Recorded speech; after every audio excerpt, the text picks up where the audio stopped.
Should you publish ebooks for your children's books? And if so, how do you even make an ebook? Today, I'm going to cover why I personally have not done ebooks yet, but why I'm going to. In this video, I'm also going to share with you when picture books do work as ebooks, questions to ask yourself before publishing digitally, how to create and format ebooks for Kindle Direct Publishing, and the exact files that you'll want to upload to Kindle Direct Publishing.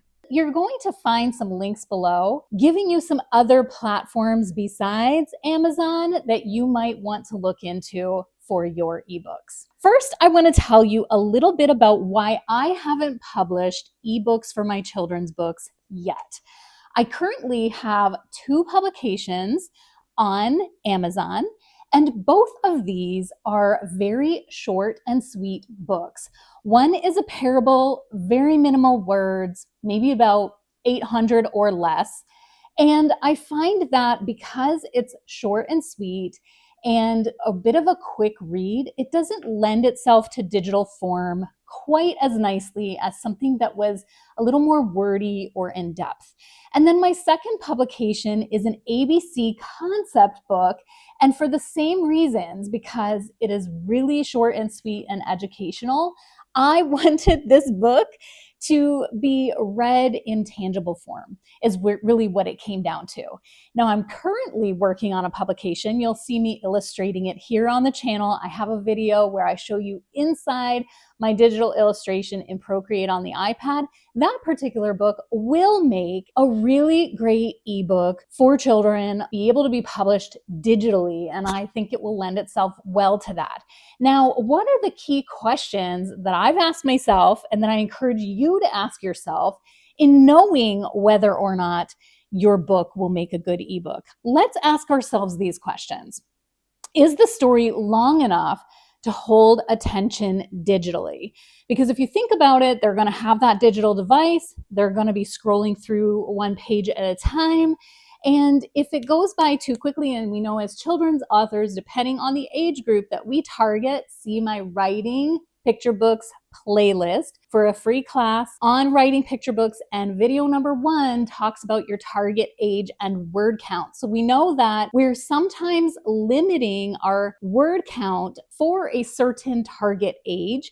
And if that's the case, it may not be a good ebook. So is the story long enough to hold attention digitally? Will the visuals work as single pages instead of full spreads? You're going to think of an ebook as showing one page at a time. Will your book lend itself to single pages? Would your audience read it on a device or a tablet? So what kind of audience do you have is the question we're going to ask ourselves. Now, if you're brand new to publishing for children, you may not have an audience, and that's okay. What you could do in that case is think of your ideal audience. So who do you want to be reading your publications? And would that ideal audience lend themselves well to an ebook? And then the very last question, is your book something people might want to download quickly and read quickly on the go? Are they a go audience?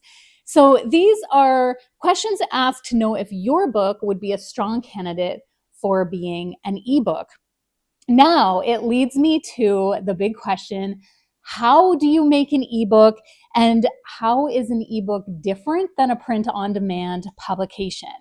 Before I share that information with you, I want to remind you that in the description box, you're going to find that I have links to resources that are helpful for picture book creators. So I create downloadable, printable resources that are meant to help you through your process.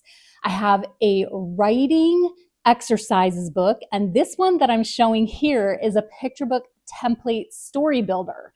So this tool here, once you print it out and begin to fill it in, it takes you from start to finish, filling in the blanks, everything from the concept of the story, character development, vivid setting development, all of it. And what it does is it helps you to outline your book to bring you to the place of being able to write that first messy draft.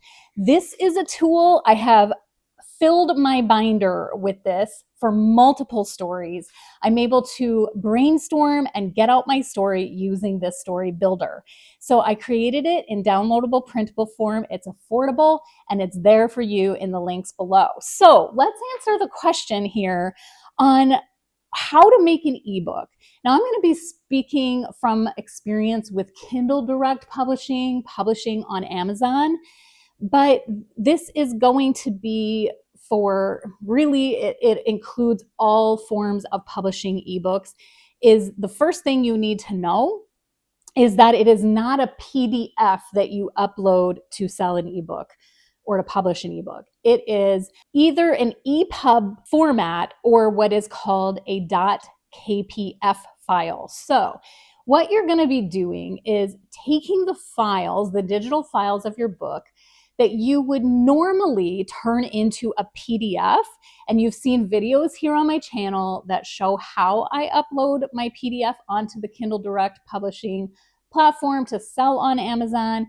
Instead of uploading a PDF, you're going to be uploading the ebook file. Now let's look at a major design difference between print versus ebook layout. Ebooks display one page at a time, not full spreads. So as you know, when your book is printed and someone opens and there's the center fold, you can see 2 pages at once. It's not like that on an e-publication. It's that the viewer slides through one single page at a time, which means you might need to reformat a little bit. You might need to cut that double page spread in half and reconfigure it to look better on an ebook. As promised, I want to give you a really quick overview on uploading your ebook on KDP. And once you have this file, you're going to upload it to the Kindle ebook tab rather than just, that's inside of KDP, but it's going to be slightly different than uploading a PDF. That process through Kindle Direct Publishing looks different. It's meant for the ebook upload. And then you're going to set your pricing and your metadata and publish. Here is a quick step-by-step for you. Number 1, log into your KDP Amazon.com account. 2, click Kindle ebook. 3, enter your book details, title, author, description, keywords, etc. 4, upload your KPF or EPUB file and your ebook cover, which is separate. 5, preview your book using Kindle Previewer. Make sure you approve. 6, set your pricing and territories. 7, click publish, and there you have it. Your ebook goes live on Amazon. Here's a couple important notes. Ebook and print books are uploaded as separate products inside of KDP, and don't forget, they require separate ISBNs. Check out other videos on my channel about ISBNs. As I mentioned in the description box below, I'm going to have linked some other platforms besides Amazon. I decided to link them rather than to talk about them in the video because they might change from time to time. And I just want them to be helpful to you. I'm not affiliated or sponsored with any of these companies in any way. So not every picture book belongs on screen or tablet. And hopefully the questions that I've given to you, that I've prompted you to ask yourself, will really help you to determine whether or not your picture book is right for an ebook. In my upcoming publication that I mentioned, it is educational. It is going to be a homeschooling resource and probably something that would be really great to have on a device. And that is why I've decided I will be doing an ebook. And when I do, I will screen record how I upload, how I convert the file, and share that with you here on the channel. So stay tuned. If you found this video helpful, give it a thumbs up. Subscribe to the channel if you haven't already. Here on the channel, I have lots of helpful videos for picture book creators to help guide you through writing, illustrating, and publishing independently on Kindle, through Kindle Direct Publishing on Amazon. And so I'd love to have you here around the channel. Check out the links for resources. Until next time, picture book creators, happy writing.